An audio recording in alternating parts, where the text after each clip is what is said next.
Welcome back to the life of Bam Margera. Last time, we talked about Viva La Bam Season 1. Today, we're talking about Steve-O's out on bail. Despite Steve-O's ongoing issues with Nick Dunlap, as we mentioned before in this series, Dunlap still played a significant role in helping Steve-O publish his tapes, making 2003 a very pivotal year for Steve-O content. Steve-O's struggles with substance use evolved over time, and during his upbringing, his consumption mainly revolved around a combination of alcohol and marijuana, where in his book he would refer to this as getting loaded. The earliest sign of his ego getting the best of him can be found on page 16 in his book. During his sophomore year of high school, Steve-O was in an extracurricular program to take care of an elderly man by the name of Maj. Steve-O enjoyed his time with the 95-year-old World War II veteran. Unfortunately, after 10th grade, Steve-O's priorities began to change as he had a much more greater need to get loaded. Where he stated in his book, he was scheduled to have cataract surgery soon, which the British healthcare system would have routinely paid for. He just needed me to bring him in. His needs, however, had begun to interfere with what has quickly become my top priority, getting loaded. A couple months after school started that year, I just plain stopped going to see Maj. I remember coming home one day and checking the answering machine in my bedroom. The first message was from Maj. He was waiting for me to come over. He sounded feeble and desperate.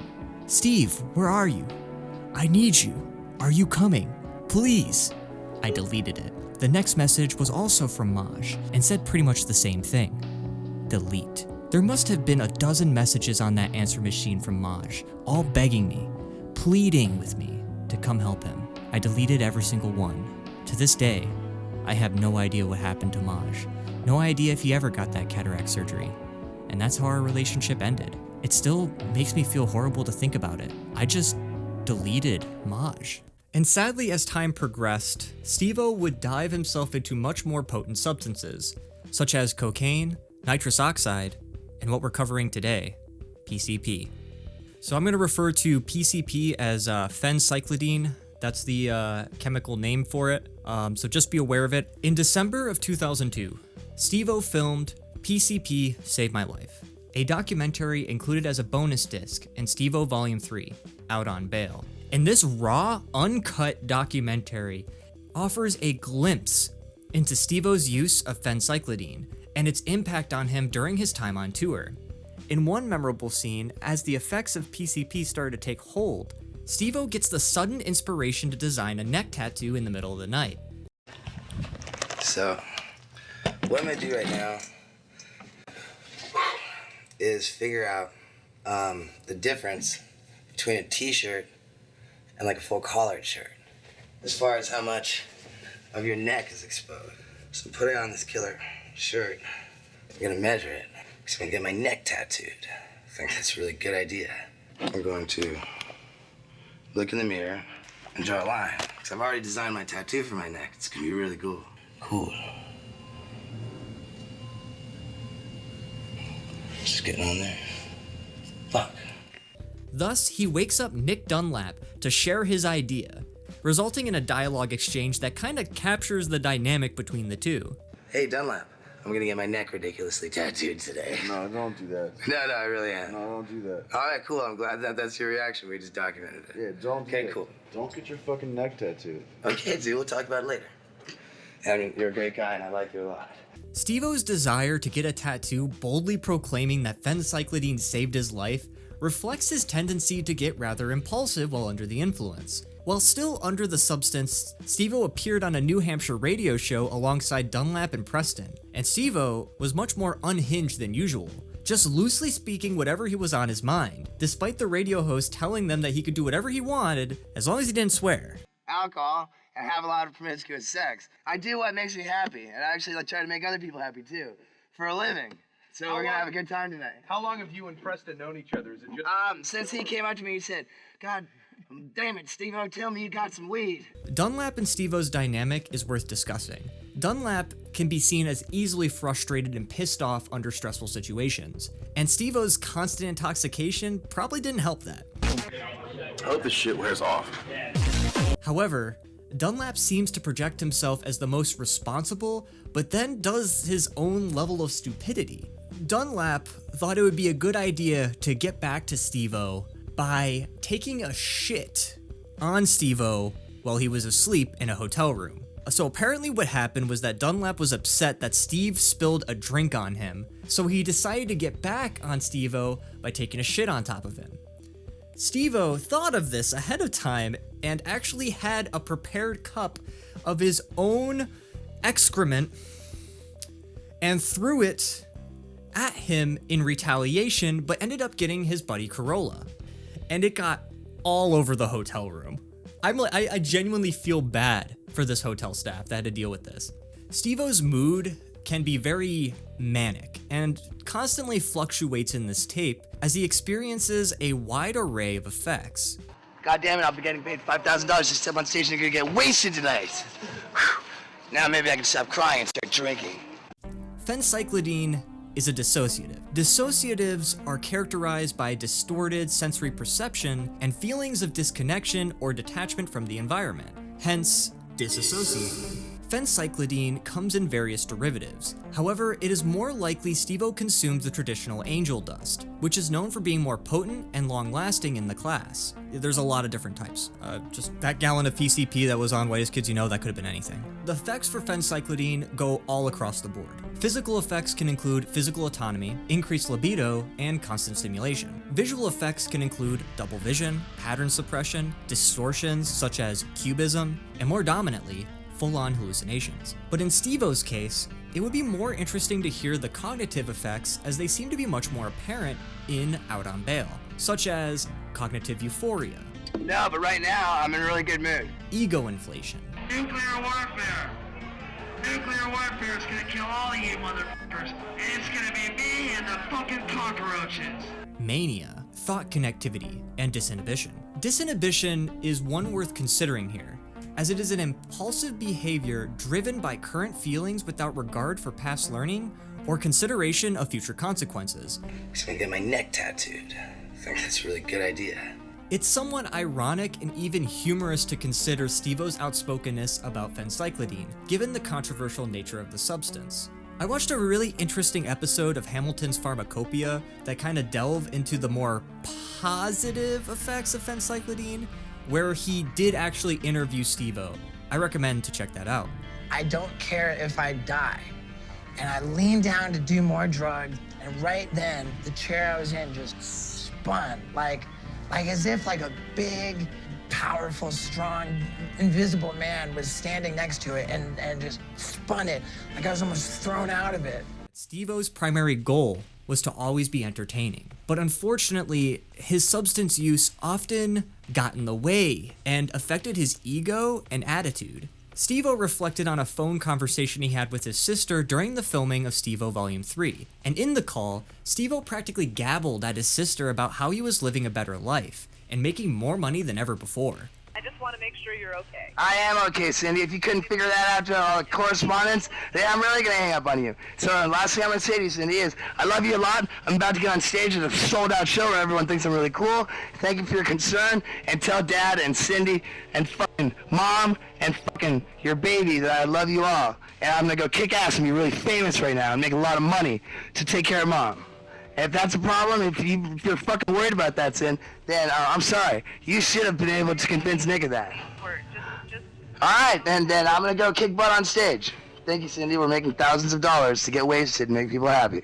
Steve-O has mentioned in past interviews that his problems with alcohol was practically a family tradition, especially with his own mother. In an interview with Graham Bensinger, Steve-O revealed that his mother would relapse and go on several-day benders, which resulted in neglect.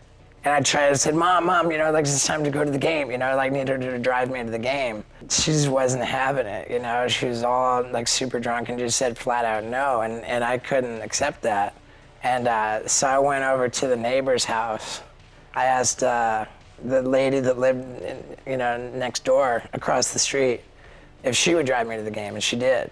There was even a time where she lied about having cancer in order to have an excuse to stay in bed all day. One aspect I haven't touched upon yet is the significant event in Steve-O's life. His mom had a debilitating aneurysm on October 10th, 1998, which left her mentally and physically impaired. This traumatic event served, in a sense, a motivator for Steve-O to step up and become more of a provider for his family. However, that sense of responsibility often clashed with his personal desires for attention and his struggles with substance use. The internal conflict between wanting to support his family and pursuing his own ambitions once again sort of exasperated his own issues. In November of 2003, Steve-O's Out on Bail was released on DVD, showcasing the Don't Try This at Home European tour that took place earlier that year. This explains the presence of Preston, Bam, Dunn, and Wee Man in these DVDs, capturing the behind-the-scene antics of the tour.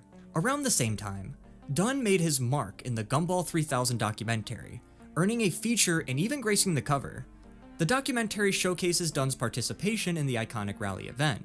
Moreover, Out on Bail delves into Dunn's ventures beyond the realms of stunts, including his interest in ice sculpting, that kind of echoes his endeavors that we saw in Viva La Bam's Christmas episode mentioned in the last video. Reflecting on Steve-O's Volume 3, I kind of find it hard to watch. It was entertaining enough for me to have a reaction to the raw, uncut style of content. However, I just find it overly extreme. Let me start by saying this. It's a really gross experience with lots of moments with human excrement and other bodily fluids.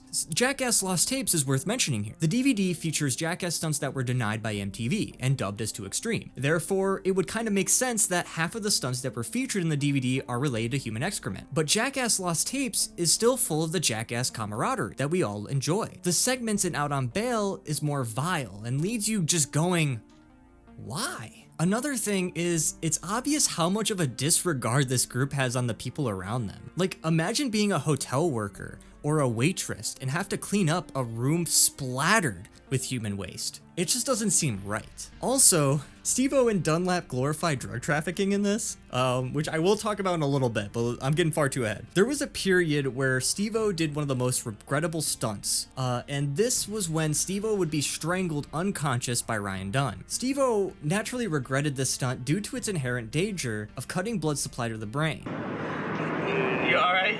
You alright? You alright? You alright? You alright? Possibly causing brain damage and even death.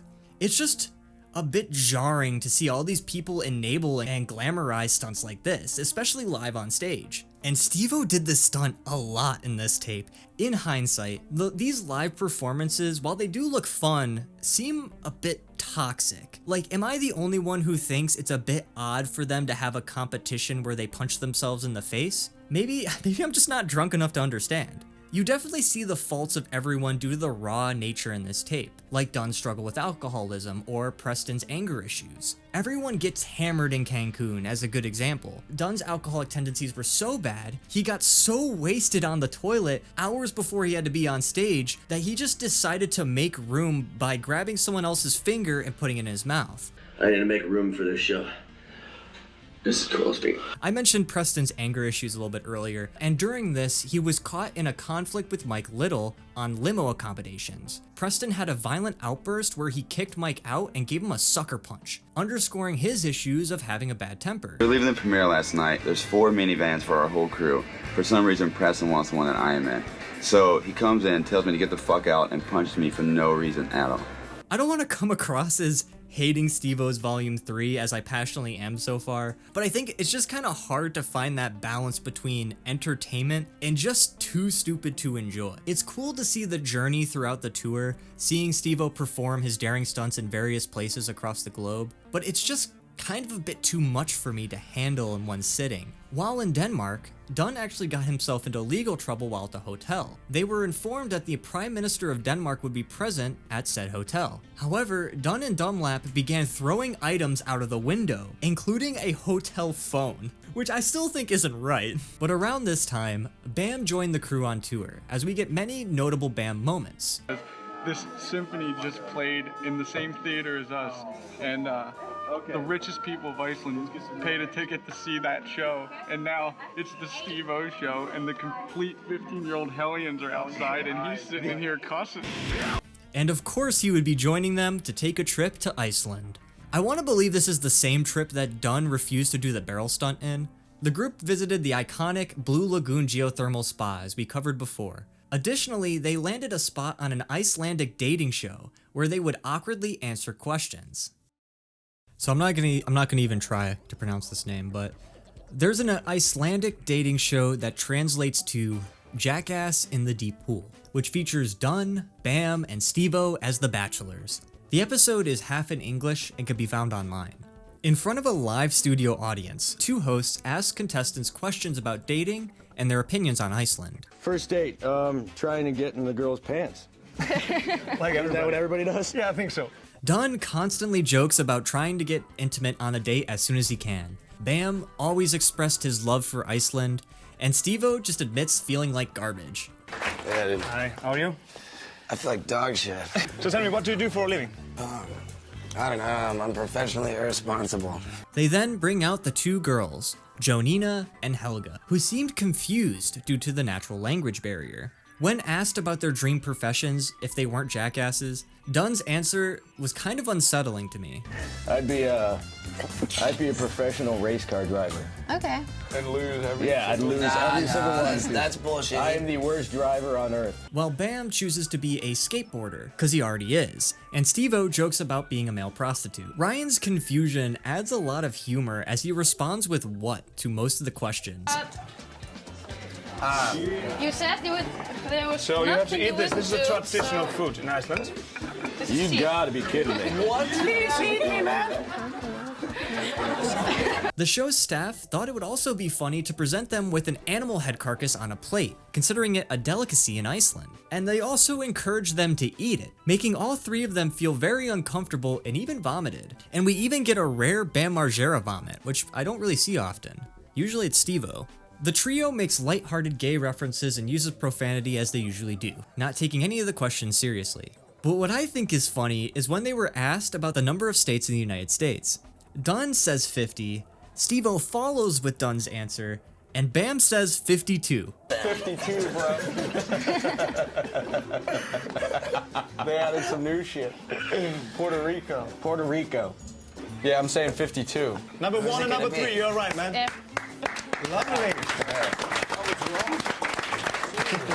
Dipshit. That's my first point. What about Puerto Rico? They added that shit. They added that. It's new. Er ekki með aðra spurningu? Ja, ja. The show then ends with Steve-O's comment getting censored, wrapping up the experience. Despite being a foreign game show, it remains entertaining, awkward, and in line with the trio's antics. Honestly, I think it's worth watching, especially after watching the Iceland waterfall episode. All right, number 2. What's your main goal in life? Jesus. Should I answer this seriously or? Yeah, seriously. I don't know. My main goal in life is to make sure I have a cut on my elbow or knee. I always want to be wrecked. Like, that's the only way I feel like I got anywhere in life is if I have, like, some kind of scab on my body. So, yeah, I'd have to. Probably one of the biggest pieces of Steve-O lore. The drug smuggling incident that happened in 2003. So Steve-O's history of drug abuse and inflated ego led to a run-in with the law in May of 2003, while on his Don't Try This at Home tour in Europe, traveling from Amsterdam to Sweden. Steve-O decided to make the reckless decision to swallow a condom filled with weed to smuggle it into Sweden, a country known for its very strict drug laws. The first attempt was actually successful, and both Steve-O and Dunlap enjoyed the contraband together. Emboldened by the outcome, Steve-O attempted the stunt again when traveling from Oslo, Norway to Stockholm, Sweden, dubbing it the poo rubber stunt. In this girl's house, threw my tied in a knot rubber through it, and then I'm whatever. At the time, I was smoking a cigarette, and I remember seeing the little 10-pound dog running into the room, and it runs out of the room, and I'm like, oh, okay, that's However, Steve-O's recklessness and carelessness was evident in this stunt. He loaded up the condom while in a taxi cab, with the driver visibly being uncomfortable. Additionally, the second time, he decided to consume even more weed than before, leading to the condom getting stuck and almost causing him to vomit. Despite the discomfort, Steve-O managed to get it down, But this incident left him in a state of unease and further highlighted the dangers of his impulsive behavior. I didn't even think I did. It was stuck in my throat, you know? Like, it was the most fucking scary thing. And then everyone was telling me that, like, you can get blockage in your intestines. And so I was really worried that I was going to die of intestinal strangulation. I expressed these concerns to every media outlet that I talked to. Eventually, days went by, and Steve-O finally completed the stunt, and even captured it all on film. However, their enjoyment of the spoils were short-lived, as Steve-O was unexpectedly arrested, and while behind bars, the burden fell on the other Jackass members to carry on the tour without him, and Bam in particular openly acknowledged Steve-O's arrest. Like, usually actors would be like, fuck man, I'm in the paper for drugs, man. Like, Steve-O's like, shit yeah! Woo!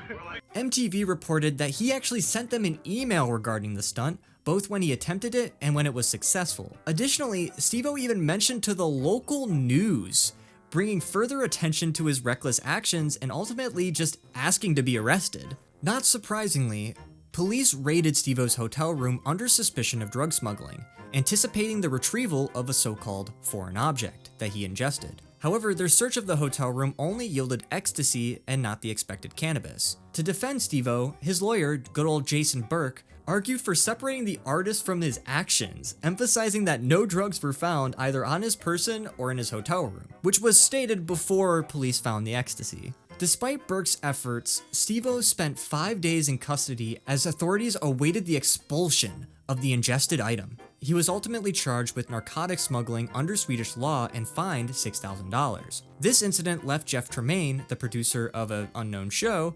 unamused, as it complicated the process of obtaining a visa for the show's upcoming filming. And while in jail, Steve-O began to reflect on the detrimental effects of substance abuse on his life, particularly cocaine, which he felt was controlling him. However, as a self-described junkie, he still reserved the rights to continue using it, albeit with some hesitation. As he expressed to his girlfriend in his book, he wasn't swearing off cocaine entirely, but acknowledged a current lack of desire to use it. This didn't take long, however, for Steve-O and Pontius to go on a bender once again. After his release from custody, Steve-O couldn't resist gloating about the stunt, and even saw it as sort of a credential. There, I got fucking credentials now. So yeah, it's all Swedish and fucks. Narcotic Smuggling. And in an ironic twist, Dunlap was also arrested. And he's ending up in prison tonight because that's 23. That's his mission. Maybe you can be like me. But the situation was somewhat comical. Dunlap got extremely drunk and just basically stayed at a restaurant outside for hours and just caused a bunch of issues and smashed a few plates. This pissed off somebody working there and resulted in him being arrested. This situation itself ended on a comical note, as he accidentally left his credit card, leaving the crew to laugh about him being arrested as they were leaving back to the United States. The Lollapalooza Arrest was on July 19th, 2003, where Steve-O was arrested for disorderly conduct at Lollapalooza for urinating on a bag of potato chips. He was supposed to be a part of the tour, but producers kicked him off for being too out of control. However, Jason Burke was actually able to sue the producers to keep him on the tour, but this was irrelevant, as Steve-O was already needing to leave the tour due to plans to travel to Alaska on Tuesday to shoot at the time an untitled show. And that show was Wildboyz. Wildboyz would air alongside Viva La Bam on MTV's Sunday Stew. Tonight in the stew, an all-new Wildboyz. It's not often that a grizzly bear fights a black bear, but if I have to, I will. While Viva La Bam had more money and resources, Wildboyz was much more dangerous stunt-wise. Chris Pontius and Steve-O would travel around the world to perform various stunts with animals. Belize, a place of unmatched beauty and exotic wildlife. This place is so jungly. It's unbelievable! While Viva La Bam had more money and plenty of resources, Wildboyz was much more dangerous stunt-wise but a lot more indie as far as the way it was filmed. Chris Pontius and Steve-O would travel around the world to perform various stunts with animals all across the globe. But the journey to Wildboyz almost didn't happen. Steve-O's well-known struggles with substance abuse threatened to derail the project. Despite facing these challenges, Steve-O, then 28, found himself at a turning point in life. Despite this, in June of 2003, Steve-O and Pontius embarked on a filming trip to South Africa to shoot the pilot for Wildboyz. Things took a dramatic turn when a night of relaxation in a wooden cabin at a 5-star resort led to an accidental fire in the chimney. This was sparked by their attempts to warm up after having a few drinks, but they ended up adding too much firewood, which caused the fire. Though they were forced to seek help to extinguish the blaze, Steve-O and Pontius were ultimately hailed as heroes by British journalists that were living with them, escaping the blame for the incident altogether, and becoming local heroes. For the pilot of the show, Steve-O and Pontius had a very ambitious plan, swimming with a great white shark outside of the usual protective cage. MTV gave the green light to the idea, but under one condition. They needed the expertise of Andre Hartman, a prestigious great white shark expert. And when that's your plan, you have to have Andre Hartman, the first guy ever to dive with the great white sharks outside of the cage. I'm not so sure about that. A lot of guys have died without All right, well, you're the first guy to have the presence of mind to put it on television, and that's what matters. We're going out on the white swallow.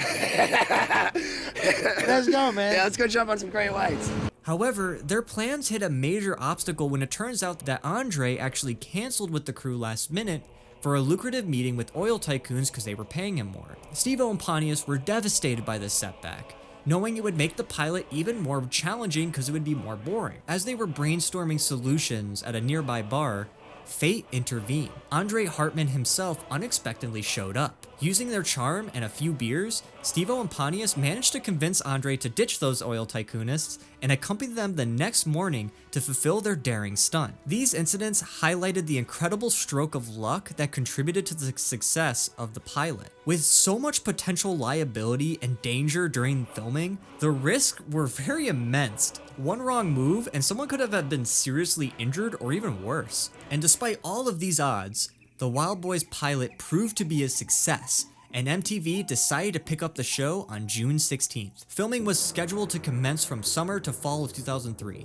taking the crew to thrilling locations such as Alaska, Australia, New Zealand, and Florida for the very first season. Filming for Wildboyz was an arduous and lengthy process, but the dedication poured into the show was obvious. Despite its roots in the Jackass crew, Wildboyz incorporated elements of cultural anthropology, animal science, and clever wordplay, giving it a very distinct flavor to me. However, it's important to note that the show wasn't always completely authentic. There were instances where corners were cut, and the occasional viewer could spot these discrepancies. During their appearance on The Tonight Show with Jay Leno, Leno backstage expressed his suspicion that certain scenes in Wildboyz, notably the lion encounter in South Africa, may have not been filmed in Africa at all. He pointed out the contextual clues, such as the presence of a gravel road, which led him to believe the scenes were shot in the United States. Jay Leno's hunch turned out to be quite correct. Some scenes, including the lion encounter, were indeed filmed in California. Despite this revelation, Steve-O still argued that the authenticity of these stunts wasn't compromised. Whether in South Africa or in California, being chased by a lion in a zebra suit is still a very dangerous and entertaining experience. Steve-O also disclosed in his book that Manny Puig,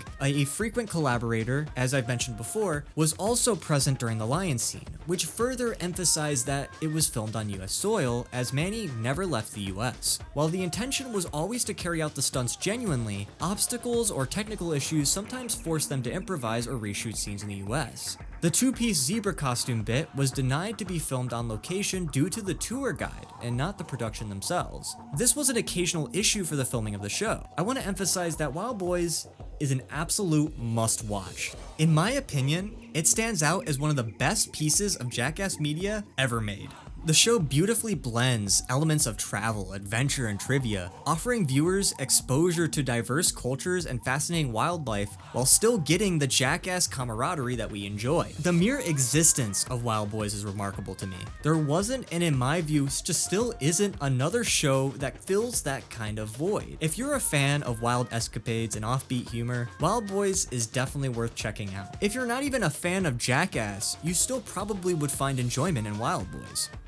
So we're gonna end this video on a much more depressing chapter. Thanks to newfound financial stability, he forged a stronger bond with his father and pursued a more serious relationship with a girl named Candy. But his substance use would begin to jeopardize that bond, and it all escalated in June of 2003. So Steve-O's relationship with Candy was not working well. Following after she moved in with him in California, Steve-O kind of found himself in a spot where he was just rather confused about what he wanted out of the relationship. He felt he was a bad influence and that she saw him as an embarrassment, but Steve-O mentioned his paranoia in his book. He wanted her to leave and just didn't really know how to say it, and that in a way frustrated them both as they argued and yelled back and forth. Steve-O then would have a series of drunken meltdowns and would evidently damage his own apartment. Windows were smashed, walls were bashed in, and appliances were destroyed, permanently causing trauma in the relationship. Later, while at a dancing bar, Steve-O was present on a high-budget production set of an adult film. But after hearing something that he didn't like, Steve-O had a tantrum again and destroyed thousands of dollars in equipment. It was also during this time that Steve-O got his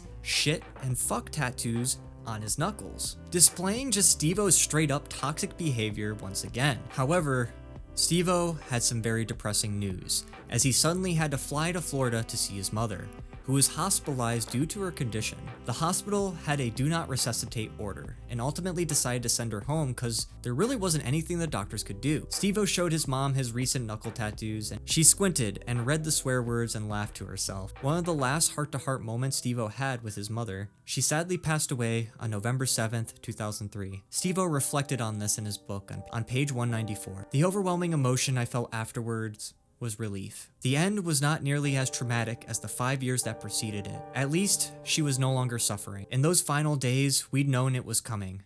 It was just a matter of when. I'm ashamed to say I spent a lot of the last week or so just trying to numb myself with drugs. I remember working through an entire bottle of GHB while spending one of those final days with my mom. Life became so physically painful for her, so filled with daily indignity and suffering that maybe it would have been better not to have had to bear it. But she got to live long enough to see her children succeed in their chosen fields, and to even meet her granddaughter. And as her quality of life was gravely compromised, the way she fought to maintain it right until the end makes me believe that she wanted those years. Steve-O lived a very complicated yet simple life. He is easily hated for his carelessness, yet loved for his passion, which in a way runs parallel to Bam's. Steve-O's 2003 gives us an idea of that complication. Whether or not Phencyclidine actually saved his life directly is very hard to say. However, one thing for sure is that it definitely did change his life. But anyway, that's enough for this topic. Thanks for watching. And thank you to my patrons, F-Fom, Dinky My Winky, and let's not forget, Burgundy Red. I love you.